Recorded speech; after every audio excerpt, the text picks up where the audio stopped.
ইসিসিএন খবরে আপনাদের স্বাগত। আপনাদের সাথে আমি পূজা। বিস্তারিত খবরে যাবার আগে শুরুতেই হেডলাইন্স।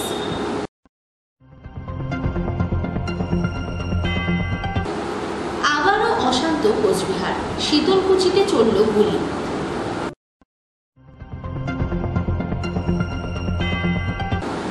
পৌরসভার সঙ্গে ব্যবসায়ীদের সংঘাত, ব্যবসা বন্ধ কোচবিহারে।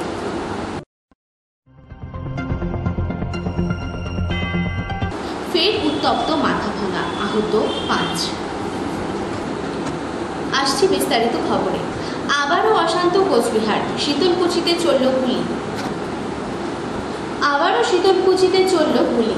শীতলকুচি ব্লকের লালবাজার গ্রাম পঞ্চায়েতের তৃণমূল কংগ্রেসের প্রধান অনিমেষ রায়কে লক্ষ্য করে গুলি চালায় দুষ্কৃতীরা। ঘটনায় তার হাঁটুর উপরে গুলি লাগে। বর্তমানে তিনি কোচবিহার শহরের একটি বেসরকারি হাসপাতালে চিকিৎসাধীন। স্থানীয় সূত্রে জানা গেছে, গতকাল গভীর রাতে অনিমেষ রায় লালবাজার চৌপতি এলাকায় সাংগঠনিক মিটিং সেরে মোটর সাইকেলে করে বাড়ি ফিরছিলেন। সেই সময় দুষ্কৃতীরা তাকে লক্ষ্য করে গুলি চালায়। এরপর স্থানীয় বাসিন্দারা তাকে উদ্ধার করে শীতলকুচি প্রাথমিক স্বাস্থ্য কেন্দ্রে নিয়ে যায়। শারীরিক অবস্থার অবনতি হওয়ায় পরবর্তীতে তাকে সেখান থেকে কোচবিহার শহরের একটি বেসরকারি হাসপাতালে স্থানান্তরিত করা হয়। শীতলকুচি ব্লকের লালবাজার অঞ্চলের তৃণমূল কংগ্রেস নেতা অনিমেষ রায় গতকাল যখন রাত্রিবেলা পার্টি কর্মীদের সঙ্গে একটা জায়গায় মিটিং করে বাড়ি ফিরছিলেন, সেই সময় একদল বিজেপি আশ্রিত দুষ্কৃতী তার উপর হামলা চালায়, এলোপাথারি গুলি চালায়। তার পায়ে গুলি লাগে। সে গুলিবদ্ধ অবস্থায়, আশঙ্কাজনক অবস্থায় কোচবিহার একটি বেসরকারি হাসপাতালে ভর্তি রয়েছে। আমরা জানি যে বিজেপি এবার কোচবিহার লোকসভা কেন্দ্রে পরাজিত হতে চলেছে, তাই তারা দিশাহীন হয়ে এখন থেকেই তৃণমূল কংগ্রেস কর্মীদের উপর আক্রমণ শানাচ্ছে এবং এই বিজেপি আশ্রিত দুষ্কৃতীরা অনিমেষ রায়কে মেরে ফেলার চক্রান্ত করেছে। আমরা পুলিশকে গোটা বিষয়টি জানিয়েছি, পুলিশ তদন্ত করছে। তদন্ত করলে আরো বিষয়টি স্পষ্ট হবে।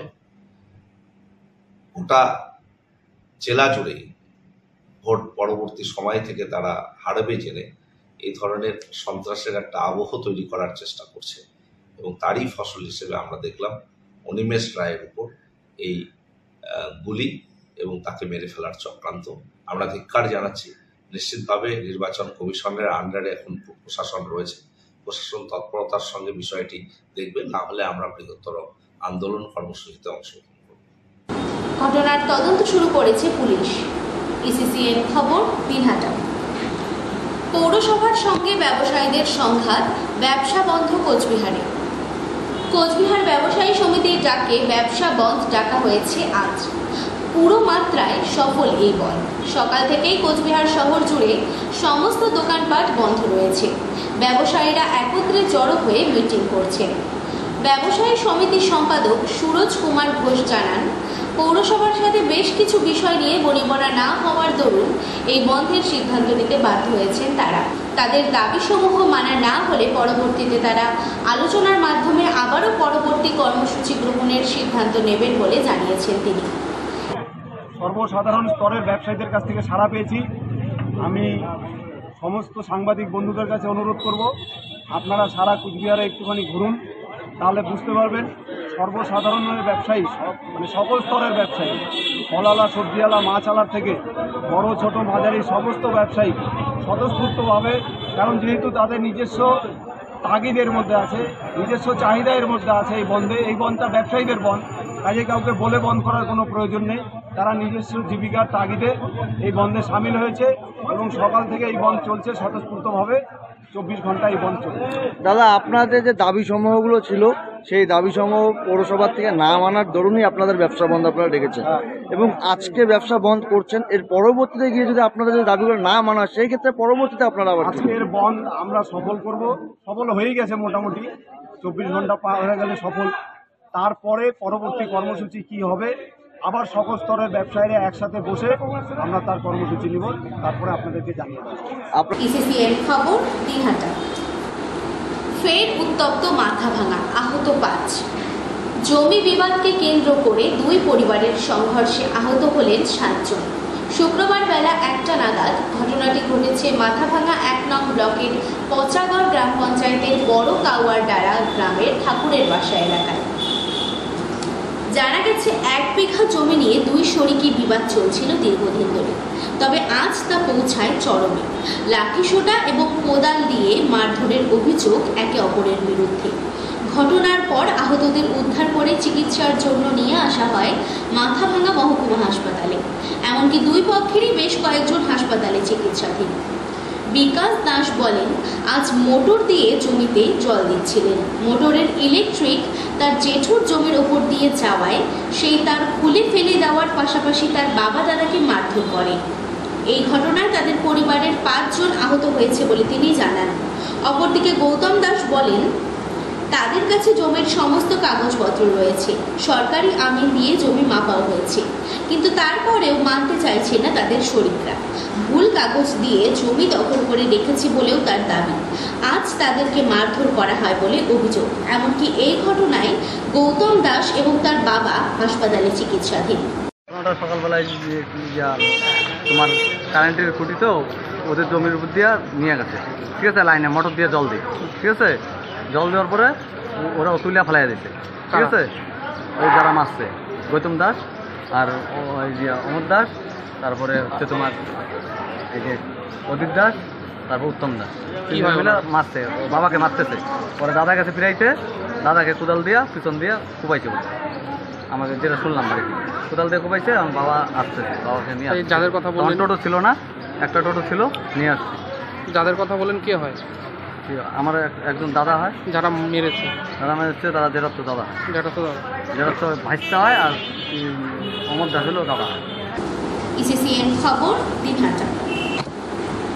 এবার স্বাস্থ্য পরিষেবা নিয়ে প্রশ্ন তুললেন তৃণমূল কংগ্রেসের রাজ্য সভাপতি তথা কোচবিহার পৌরসভার পৌরপতি রবীন্দ্রনাথ ঘোষ। কোচবিহারের স্বাস্থ্য ব্যবস্থার বেহাল অবস্থা নিয়ে ব্যবসায়ী সমিতিকে দোষারোপ করলেন কোচবিহার পৌরসভার পৌরপতি। এদিন তিনি সাংবাদিকদের মুখোমুখি হয়ে জানান, কোচবিহারের বিভিন্ন বেসরকারি ওষুধের দোকানে ডাক্তাররা বসে রোগী দেখেন। যে ওষুধগুলো দরকার হয় না, পাশাপাশি যেই টেস্টেরও দরকার হয় না, সেগুলিও মুনাফার জন্য ডাক্তাররা প্রেসক্রাইব করছেন।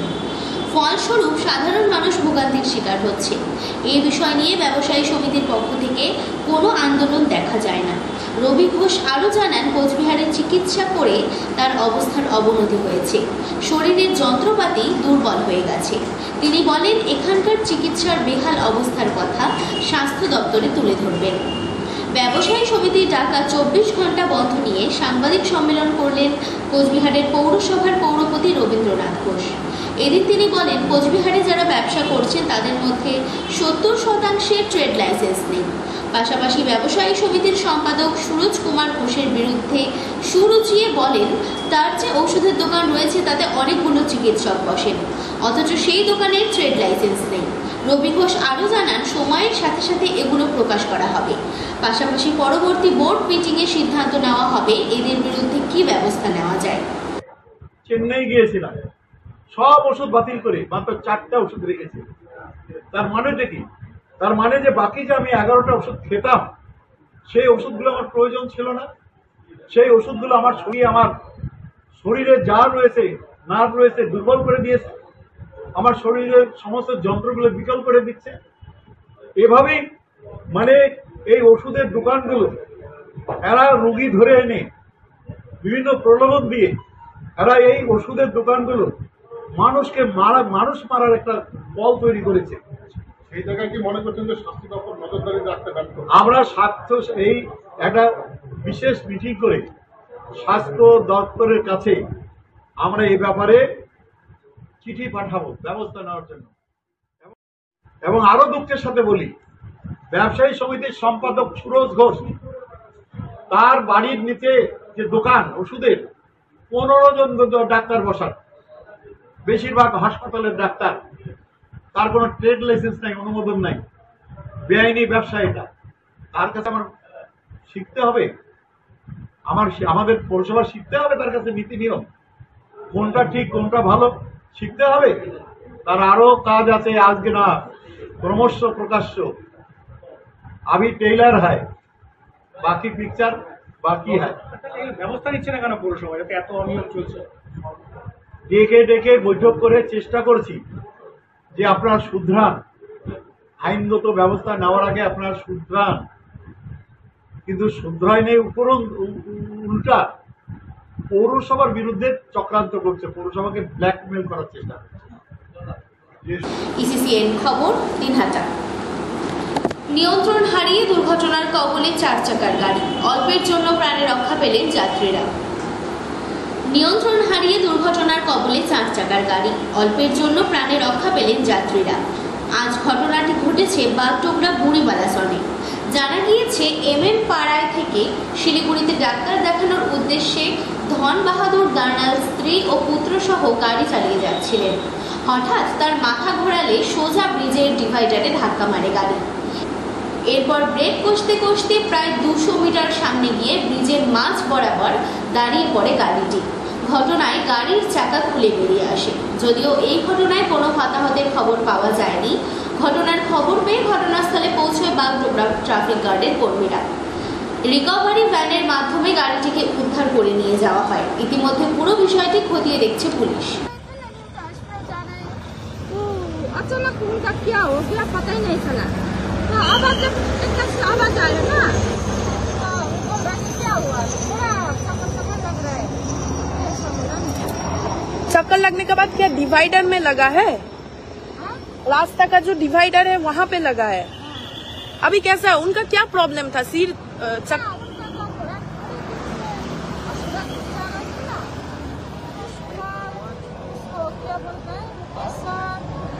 किडनी का भी समस्या दिखा रहे थे। अब इनका ही हुआ, किडनी का हुआ होने का चांस से ऐसा बोल रहे थे ना, तो हॉस्पिटल जा रहे थे। ইসিসিএন খবর দিনহাটা। মন খারাপের উপশম, শুভ সূচনা হলো মন ভালো করার বেঞ্চ। মনের বিষাদ দূর করে প্রকৃতির কাছে আসতে, নদীর কাছে আসতে, নদীকে ভালোবাসতে মন খারাপের উপশম হিসেবে দিশারি সংকল্পের উদ্যোগে শুভ সূচনা হলো মন ভালো করার বেঞ্চ। বালুরঘাট আত্রেয়ী নদীর পাড়ে জাঙ্গিঘাটে আজ এই মন ভালো করার বেঞ্চের আনুষ্ঠানিক উদ্বোধন হয়। উদ্বোধন করেন দিশারি সংকল্পের সভাপতি অমল বসু। সঙ্গে ছিলেন সম্পাদক তুহিন শুভ্র মণ্ডল, সদস্য বিজন সরকার, উজ্জ্বল মণ্ডল, সনাতন প্রামাণিক, সুমন সরকার। সভাপতি অমল বসু, সম্পাদক তুহিন শুভ্র মণ্ডল আহ্বান করেন, আপনারা সবাই আসুন, মন ভালো করার বেঞ্চে বসুন, সকালের নরম আলো ও নদীকে অনুভব করুন, আত্রেয়ীর পাড় থেকে বিকেলে অপরূপ সূর্যাস্ত দেখুন। ইসিসিএন খবর দিনহাটা। ইসিসিএন খবর এখনকার মতো এখানেই শেষ হল। আপনারা দেখতে থাকুন ইসিসিএন খবর, সবার মাঝে সবার সাথে।